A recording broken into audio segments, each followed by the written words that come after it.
guys! Good morning! It's Saturday morning. Meron tayong pasok ngayon. Tuwing Sabado, I usually shift in 7 a.m. to 3 p.m. Pero okay lang guys kasi chill day naman yung Saturday. So, before anything else, nasa bahay tayo ng ate ko ngayon. So, dinala ko yung laptop ko para dito na lang muna mag-work. Para maiba din naman yung setup natin.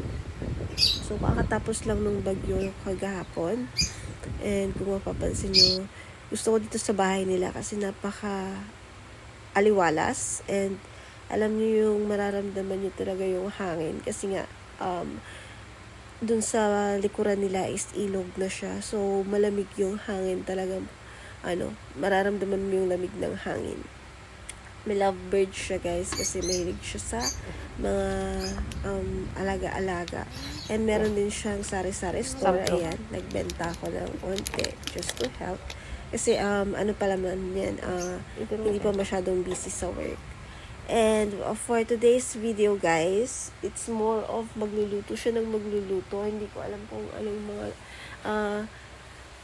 hindi namin binalak, but since ayun nga rainy season ngayon, so gagawa kami mamaya ng bilo-bilo, and itong niluluto niya is yung tanghalian namin. Pero guys, at some parts of our videos, pati si Kuya wala na or nagkarbiroan kami na para siyang karinderya kasi nga luto siya ng luto. So sabi ko na lang meron siyang karinderya dito, pero wala po talaga guys. And the thing is, napakasarap magluluto talaga ni ate. So, every now and then, pupunta talaga ako dito sa kanila para makikain.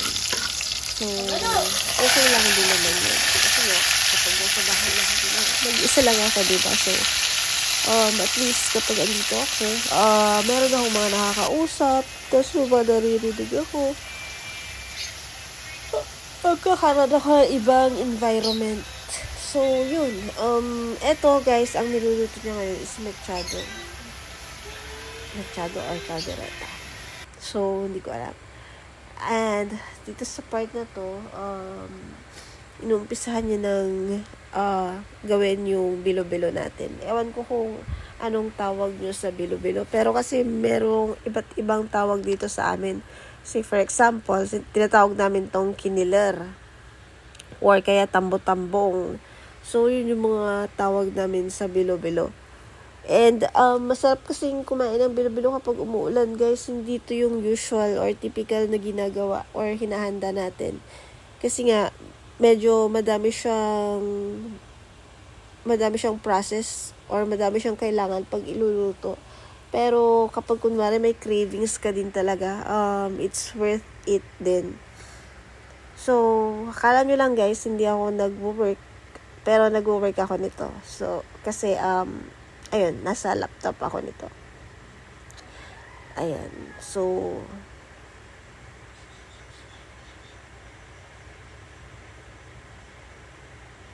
ayan. Soju. Ayan guys, meron din silang aso si Soju. Makati Soju. Pangalan niya is si Soju. So, Soju. 3-year-old na ata siya or 5-year-old na Shih Tzu. Hindi ko alam kung ilang taon na siya. Tagtagaw ipapalang na. Ayan. So, this time, inaayos niya na yung sa saging na saba. So, ang bilo-bilo guys, meron siya, glutinous rice siya. And tapos, meron siyang mga sahog tulad ng saging, kamote, sago. Para siyang halo-halo guys. Kaya lang, difference ito is meron siyang glutinous rice. Tsaka mainit to. Kaya, So, napakasarap nito guys. ayun ang lutuin ako namin ay ang And lahat nito guys, bilib talaga ako kay ate kasi lahat nito, mabilis lang niyang nagawa. Like, in span of caldereta. lunchtime. Ayun guys, luto na yung ulam namin. Ang sarap. Sarap nito. And syempre, kapag may ulam, meron kanin. Ito na yung kanin namin guys. namin sila. So, pag nasa probinsya ka talaga guys, tapos pumasyal ka sa bahay ng may bahay, Kung makikita niyo yung mesa nila talaga, napaka-imposible na ganyan hindi ka nila yung talaga pakainin. ano Like, talaga dito. magpre-prepare talaga sila. And yun yung maganda dito sa probinsya guys. Kasi, Ayan, dito yung basura dito. feeling mo bisita ka kahit na taga dito ka lang din. Marami po talagang pagkain. So, yun. Ano po? Hindi ko na nakasanayan yung mga ganito. Pero for sure, kapag may mga dadalaw din sa akin sa bahay is, syempre, we will be very accommodating. Ayan na yung glutinous rice, guys, na anong tawag yan, minamasa ni ate. Para maging, ewan ko, anong texture ang kailangan niyang ma-achieve dito. And, ayan, binibilog niya na guys. So, iisa-isahin niyo yung bilugin ng, di naman ganyang kaliliit. Tapos, makikita niyo mamaya kung paano gagawin niya. Super sarap nito talaga guys. Ayan, so, sobrang daming nangyayari ngayong araw na to. Hindi ko na kayo walk through sa work para naman makapagkaroon kayo ng break. So, chill lang talaga tong araw na to. Ito, nilalagay na yung kakang gata ba yun? Or basta gata ng niyog.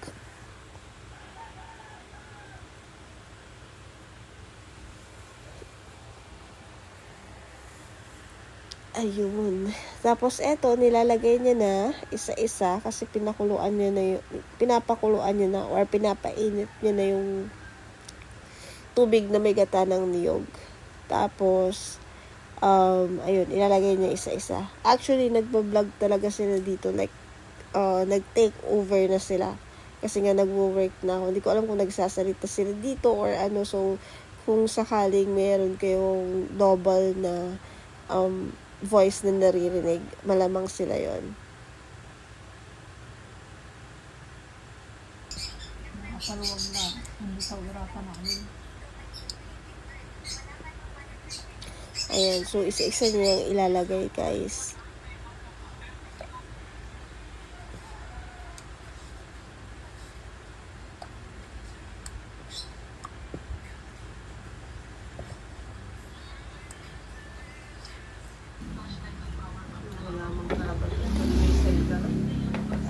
Kanino to? Sa'yo?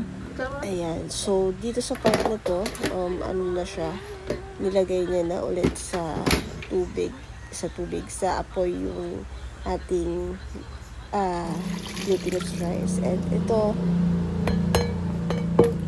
is yung sago na lalagyan niya na lang ng food color para maging green. Kasi usually, meron naman nabibili talaga na ibang kulay ng sago. Pero kasi ngayon parang wala na siya.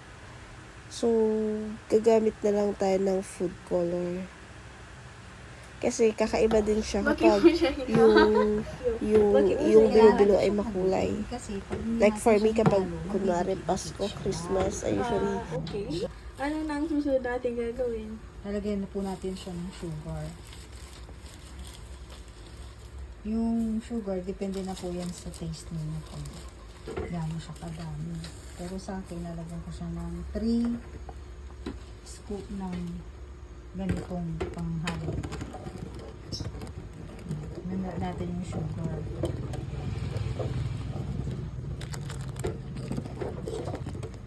Tapos lalagay na ho natin yung saging na saba. So, lagay tayo ng sugar.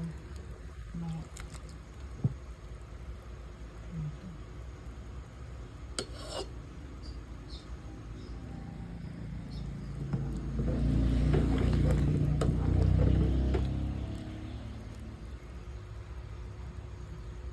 sweet potato or yung kamote.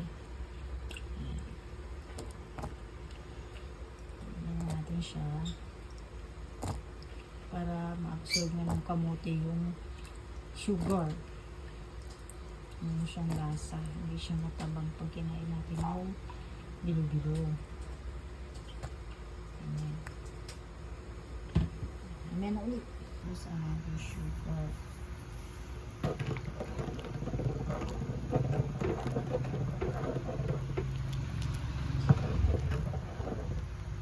Tapos lalagyan natin ng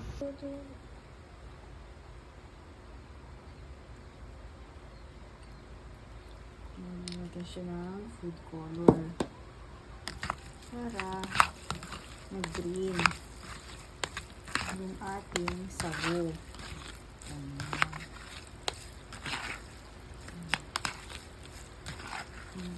Paano yung decide yung color? Ayan.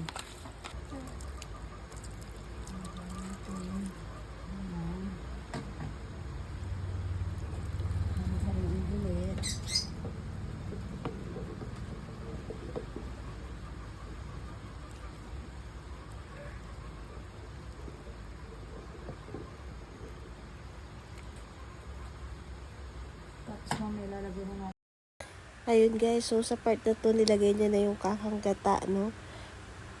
Yung gata pala kanina, yun yung pangalawang piga. Pero ito ngayon, ito na yung kakang gata.